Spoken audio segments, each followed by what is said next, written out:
अस्सलाम वालेकुम गाइस। तो अब हम बहुत ज़्यादा इम्पॉर्टेंट स्ट्रक्चर पढ़ने वाले हैं जिससे बहुत सारे क्वेश्चंस आते हैं कि मसल फाइबर का अल्ट्रा स्ट्रक्चर क्या है। ये लाइंस और टर्म्स थोड़ी कंफ्यूजिंग हैं, तो मैं आपको बहुत सिंप्लीफाई करके समझाऊंगी। ये एक डायग्राम मैंने बनाई है। अब हमारे पास ये जो रेड कलर में आपको इंडिकेशंस नज़र आ रही हैं, ये कौन सी मेम्ब्रेन है? सार्कोलेमा। सार्कोलेमा कौन से को कवर करती है? मायोफिब्रिल्स के ऊपर जो लेयर होती है वो सार्कोलेमा कहलाती है। फाइबर्स के अंदर बहुत सारे क्या होते हैं? मायोफिब्रिल्स होते हैं। और एक मसल फाइबर को आप क्या बोलते हो? मायोफिब्रिल बोलते हो। और उस मायोफिब्रिल के ऊपर जो लेयर होती है वो सार्कोलेमा कहलाती है।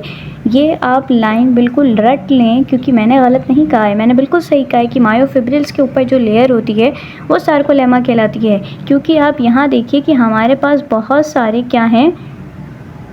मसल फाइबर्स हैं। अब इसमें से अगर आप एक मसल फाइबर को बाहर निकालोगे ना, तो अगर आप एक मसल फाइबर का नाम लोगे तो वो मायोफिब्रिल कहलाएगा, और एक मसल फाइबर यानी मायोफिब्रिल के ऊपर जो लेयर होती है वो सार्कोलेमा कहलाती है। अब इतना भी फ्लूइड होगा वो आप क्या कहलाओगे? वो कहलाएगा सार्कोप्लाज्म। और उस सार्कोप्लाज्म के अंदर आपको ये दो चीज़ें मिलेंगी, माइटोकॉन्ड्रिया और दूसरा न्यूक्लियाई मिलेगा।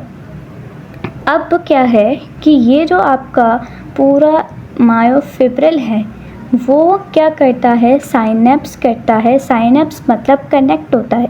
Synapse is a junction between the muscle fibre and the neuron. It's very important. तो आप यहाँ देखेंगे कि ये मसल है और इससे यहाँ पे ये एक्सोन होता है, ये एक्सोन से कनेक्ट है। तो ये इन दोनों के बीच में ये जो गैप आ रहा है या जंक्शन जो आ रही है, इसको आप नाम देते हैं neuromuscular junction. This is very important. और इस मस्कुलर जंक्शन के यहाँ पे क्या चीज़ सबसे ज़्यादा अबेंडेंट होती है?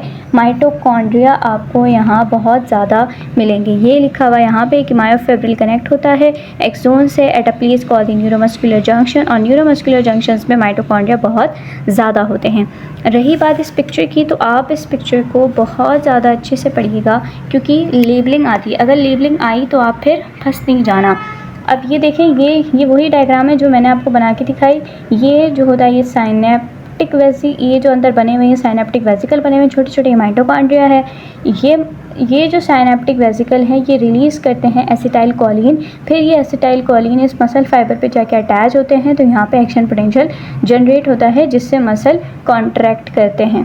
टर्म आती है मोटर एंड प्लेट, और बहुत बच्चे कंफ्यूज हो जाते हैं कि मोटर एंड प्लेट असल में होता क्या है। जब हमारे पास सार्कोलेमा फोल्ड्स बनाता है तो बहुत सारे फोल्ड्स, सार्कोलेमा के बहुत सारे फोल्ड्स क्या कहलाते हैं? सार्कोप्लाज्म कहलाते हैं, सॉरी मोटर एंड प्लेट कहलाते हैं। तो ये लिखा हुआ कि sarcolemma is extensively folded as motor end plate, यानी इसने ऐसे फोल्ड्स बनाए और इन फोल्ड्स को आप क्या बोलोगे? Folds of sarcolemma are known as motor end plate. अब क्या होता है कि ये जो मेम्ब्रेन है मसल की, ये अलाउ करती है कैल्शियम को, कि हमें पता है कि कैल्शियम ज़रूरी होता है मसल कॉन्ट्रैक्शन के लिए। जब तक कैल्शियम बाहर नहीं जाएगा तब तक कॉन्ट्रैक्शंस नहीं होगी, या तो वो बाहर जाता है या तो वो अंदर आता है। तो ये यहाँ पर चैनल्स लगे हुए होते हैं और ये चैनल्स अलाउ करते हैं कैल्शियम को कि वो अंदर आए और बाहर जाए, या तो वो अंदर आते हैं या तो वो बाहर जाते हैं। सार्कोलेमा अलाउ करता है। दूसरी इम्पॉर्टेंट चीज़ कि ये जो सार्कोप्लाज्म है, इसी सार्कोप्लाज्म के अंदर एक सार्कोप्लाज्म रेटिक्यूलम होता है। क्या होता है? सार्कोप्लाज्म रेटिक्यूलम होता है that run parallel to the muscle fibre, यानी मसल फाइबर इधर जा रहा है तो सार्कोलेमा भी इधर जाएगा, इसको बोलते हैं पैरेलल। तो ये आपको पैरेलल नज़र आ रहा है, मसल फाइबर इधर जा रहा है और इधर ये सार्कोप्लाज्म रेटिक्यूलम होता है। और इस सार्कोप्लाज्म रेटिक्यूलम के अंदर अबंडेंटली क्या प्रेजेंट होता है? Calcium. This is very important question कि बहुत सारा कैल्शियम सार्कोप्लाज्म रेटिक्यूलम के अंदर होता है। दोनों इंपॉर्टेंट लाइन्स हैं, सार्कोप्लाज्म रेटिक्यूलम है और मायोफिब्रिल्स जो हैं ये एक दूसरे के पैरेलल होते हैं, और टी ट्यूब्यूल्स और सार्कोप्लाज्म रेटिक्यूलम एक दूसरे के परपेंडिकुलर होते हैं। Then these diagrams are very important, क्योंकि ये एग्जैक्ट पेपर के अंदर आती हैं। मेरे टाइम पे ये पूरी डायग्राम आई थी कि बताओ ये क्या स्ट्रक्चर यहाँ पे लगा हुआ है। अगर आप यहाँ पे देखें तो आपसे पूछेगा कि ए बैंड के अंदर क्या क्या होता है। ए बैंड के अंदर एक्टिन फिलामेंट भी होता है और मायोसिन भी होता है। मायोसिन जो होता है वो डार्क होता है और एक्टिन जो होता है वो क्या होता है, लाइट होता है। आई बैंड के अंदर सिर्फ और सिर्फ एक्टिन होता है। ये बहुत इंपॉर्टेंट है, आप इसको याद रखिएगा। फिर आपको यहाँ पे ये पूरा स्ट्रक्चर याद होना चाहिए कि यहाँ पे ये जेड लाइन है, 2 जेड लाइन के बीच में सार्कोमेयर प्रेजेंट होता है। मायोसिन जो है वो थिक फिलामेंट है, जो थिन फिलामेंट है वो एक्टिन फिलामेंट है। और ये हमारे पास स्केलेटल मसल फाइबर्स हैं, ये पूरा स्केलेटल मसल फाइबर है। सार्कोप्लाज्म रेटिकुलम ये पड़ा है यहाँ पे। वाली डायग्राम भी आपको पता होनी चाहिए। ये जो आपको नज़र आ रहा है ये टी ट्यूब्यूल्स होता है, और ट्राइड्स क्या होते हैं, 2 सार्कोप्लाज्म रेटिकुलम और 1 टी ट्यूब्यूल को मिला के उसे ट्राइड्स कहते हैं। ये सार्कोलेमा है, ये माइटोकॉन्ड्रियम है, ये आपको सार्कोप्लाज्म रेटिकुलम यहाँ नज़र आ रहा है। देखिए सार्कोप्लाज्म रेटिकुलम ये रहा, और परपेंडिकुलरली क्या है हमारे पास, टी ट्यूब्यूल है। ये सार्कोमेयर है 2 जेड लाइन के बीच में, थिक फिलामेंट है और थिन फिलामेंट है। ये पूरा एक मायोफिब्रिल है। ओके, तो हम नेक्स्ट पैराग्राफ पढ़ने वाले हैं मायोफिब्रिल्स में कौन कौन सी प्रोटीन्स होती हैं। मायोफिब्रिल्स में 2 प्रोटीन होती है, एक एक्टिन प्रोटीन होती है और दूसरी मायोसिन प्रोटीन होती है। एक्टिन जो होती है वो थिन फिलामेंट होता है, मायोसिन जो होता है थिक फिलामेंट होता है। एक्टिन जो होता है वो लाइट होता है, यानी इधर रोशनी होती है, और मायोसिन जो होता है वो क्या होता है, डार्क बैंड होता है। अब हम इनके स्ट्रक्चर्स की तरफ मूव करते हैं। तो स्ट्रक्चर्स के लिए आप मेरी ये वाली डायग्राम देखें। तो जो मायोसिन होता है, अगर हम सबसे पहले मायोसिन की बात करें तो मायोसिन डार्क बैंड की तरह होता है। इसका स्ट्रक्चर ऐसे होता है कि मायोसिन में 2 स्ट्रैंड्स हैं। अगर आपको ये देखें, ये 2 स्ट्रैंड्स हैं, आपस में क्या हैं, ये ट्विस्टेड हैं, मुड़े हुए हैं एक साथ। ये 2 स्ट्रैंड्स मुड़े हुए हैं, और मायोसिन के अंदर क्या होते हैं, 2 हेड्स होते हैं, यानी एक मायोसिन के अंदर 2 हेड्स होते हैं। ये 2 हेड्स हैं, और ये हेड जो है मायोसिन का हेड एक्टिन फिलामेंट के साथ क्रॉस लिंक बनाएगा, यानी उसके साथ अटैच होगा। क्लियर। हम अब देखेंगे एक्टिन का स्ट्रक्चर। एक्टिन के स्ट्रक्चर के अंदर क्या है कि एक एक्टिन के अंदर 2 फिलामेंट्स होते हैं, इस वजह से ये डबल स्ट्रैंडेड कहलाता है। देखो, एक और ये 2 हो गए फिलामेंट्स। एक्टिन के ऊपर साइट्स होती हैं, बाइंडिंग साइट होती है for the attachment of myosin, यानी एक्टिन और मायोसिन एक दूसरे से जुड़ सकते हैं। इस वजह से देखें क्या होता है कि ये एक्टिन है और ये मायोसिन है। अब अगर हम एक्टिन के ऊपर कोई कवरिंग नहीं करेंगे तो कॉन्टीन्यूस कॉन्ट्रैक्शन हो जाएगी, यानी अगर मेरा हाथ ऐसे तो वो ऐसे ही रहेगा, वो वापस से रिलैक्स नहीं हो पाएगा।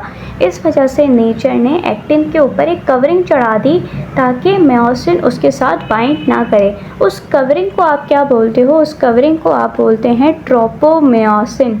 ये जो आपको ऑरेंज कलर में नज़र आ रही है ये क्या है, ट्रोपोमायोसिन है। एक्टिन के ऊपर एक टेप चढ़ा दिया, इसको बोलते हैं ट्रोपोमायोसिन। अब हमें इस टेप को अनलॉक भी करना है, तो उसको अनलॉक करने के लिए नेचर ने ट्रोपोमायोसिन के ऊपर एक प्रोटीन लगा दी जिसे कहते हैं ट्रोपोनिन। ये जो आपको 3 नज़र आ रही है ये कहलाती है ट्रोपोनिन। ट्रोपोनिन में 3 साइट्स होती हैं, एक तो सी साइट होती है, ये देखें, एक सी साइट होती है जहाँ पे कैल्शियम आके बाइंड करता है। जैसे ही कैल्शियम यहाँ पे आके बाइंड करेगा इस पिंक वाली पे, जैसे ही बाइंड करेगा इस TP6 पे, ये जो टेप चढ़ा हुआ है ये पूरा टेप हट जाएगा, जिसकी वजह से साइट क्या हो जाएंगी, एक्सपोज हो जाएंगी। फिर एक है हमारे पास ये ग्रीन वाली, एक होती है TPM, M फॉर ट्रोपोमायोसिन, यानी ये जो ट्रोपोनिन है इस ट्रोपोनिन के साथ बाइंड करता है बाय द TPM, और TPI क्या करता है, वो एक्टिन और मायोसिन की इंटरेक्शन को इनहिबिट करता है, उनको आपस में बाइंड होने नहीं देता। ओके, तो हमारे पास 3 तरह की ट्रोपोनिन की 3 प्रोटीन्स होती हैं। एक तो वो जो कैल्शियम के लिए बाइंडिंग साइट होती हैं, एक तो वो जो ट्रोपोमायोसिन के साथ बाइंड करती है, और एक वो इनहिबिट जो कि एक्टिन और मायोसिन को इनहिबिट करती हैं, बाइंड करने नहीं देती। तो ये स्ट्रक्चर था एक्टिन फिलामेंट का। बहुत ही सिंप्लीफाई करके पढ़ने वाले हैं organisation of the actin and myosin filament. अब ये जो स्ट्रक्चर होता है कैसे बनता है, लाइट और डार्क बैंड से बनता है। लाइट बैंड कौन सा होता है, एक्टिन होता है, और जो डार्क बैंड होता है वो कौन सा होता है, मायोसिन होता है। अब नेक्स्ट क्वेश्चन ये है कि लाइट रीजन, बहुत सारे बैंड्स आपको यहाँ पे नज़र आ रहे हैं, ये देखिए ये वाले सारे बैंड्स आपको नज़र आ रहे हैं। अब मैंने इसको बहुत सिंप्लीफाई कर दिया। आई बैंड क्या होता है, जिसके अंदर क्या क्या क्या होता है, सिर्फ एक्टिन फिलामेंट होता है। ए बैंड वो होता है जिसके अंदर एक्टिन और मायोसिन दोनों होता है।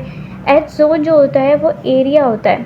ओके, इसके अंदर कौन सा फिलामेंट होता है, सिर्फ और सिर्फ मायोसिन होता है। और एम लाइन क्या होती है, एम लाइन ये आपको सेंटर में नज़र आती है, इसको आप बोलते हैं कि ये सेंटर में होती है। और दूसरा कि यहाँ पे मायोसिन जो होता है, ये मायोसिन क्या होता है, दो मायोसिन यहाँ पे कनेक्ट हो गए एम लाइन से। और ये जो हमारे पास दो एक्टिन फिलामेंट हैं, ये कैसे कनेक्ट हुए हैं, ये जेड लाइन से कनेक्ट हुए हैं।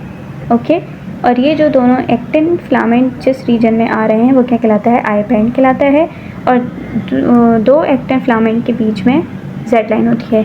अब आपको बहुत क्लियरली समझ में आ गया होगा कि आई बैंड क्या होता है। आई बैंड में आपको क्या मिलेगा, सिर्फ एक्टिन। या आप ये देखिए, ये एक्टिन है, ये एक्टिन है। ये वाली जो लाइन होती है वो जेड लाइन होती है। वेरी इंपॉर्टेंट, जेड लाइन क्या होती है, जो रीजन होता है दो जेड लाइन के बीच में जो रीजन होता है वो क्या कहलाता है, सार्कोमेयर कहलाता है। ये एमसीक्यूज आपसे पूछते हैं। आपको आई बैंड का पता चल गया। ए बैंड क्या होता है, जिसमें एक्टिन और मायोसिन दोनों आ जाते हैं। ये एक्टिन आ गया, ये मायोसिन आ गया, पूरा ए बैंड हो गया। फिर हम एम लाइन की बात करें तो एम लाइन बिल्कुल सेंटर में होती है। जेड जोन क्या होता है, जोन जो होता है वो एक्टिन मायोसिन एक्टिन फिलामेंट का ही रीजन होता है, लेकिन ये सेंटर में होता है। और इसके अंदर क्या आता है, सिर्फ और सिर्फ मायोसिन फिलामेंट आता है।